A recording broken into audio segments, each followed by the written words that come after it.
Early video games like Pong were totally unisex. Am I a boy dot or a girl dot? You're just a dot. Ow, ow, ow, ow, ow. In fact, the game was marketed to the entire family. What about Pac-Man?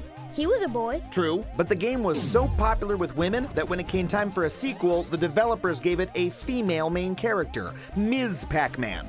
Yeah, I'm spooky. Not Mrs., Ms. She was a modern 80s career woman. I have an MBA in eating ghosts. Waka waka waka waka waka waka waka waka. Ah! She's so confident.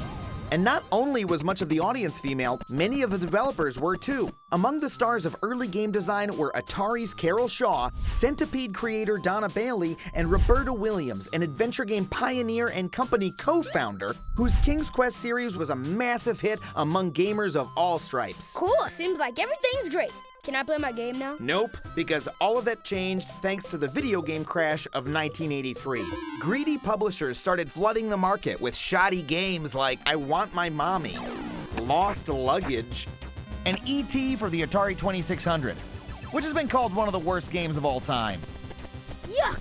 I'll play anything, and even I know that's a turd. Most adults stopped playing games entirely, and the video game market cratered. So when it came time to market the original Nintendo Entertainment System, Nintendo devised a plan.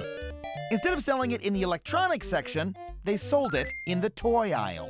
But by then, the toy aisle was completely separated into pink and blue, boy and girl.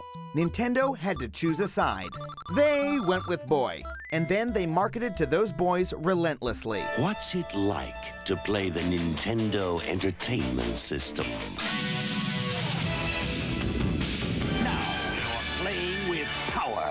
Other brands soon followed suit. Introducing Game Gear from Sega, that separates the men from the boys. And kept marketing to them as they grew up.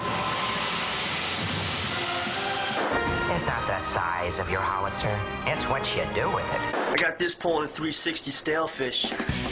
I know you like that. I know you love that. It's all about the control. You are so totally whipped. Come and play with me. And after decades of this kind of advertising, What's up, bitch? we now think of video games as being the exclusive domain of the male sex. Okay, those ads are weird, but boys just like video games more than girls do. Sorry, Jake, that's a straight-up myth. More adult women play video games than teenage boys do. Sweet. That's just counting stupid phone games. So? Games are games, Jake. All that means is that mainstream consoles like PS4 and Xbox One are refusing to serve a huge untapped market. Untapped market.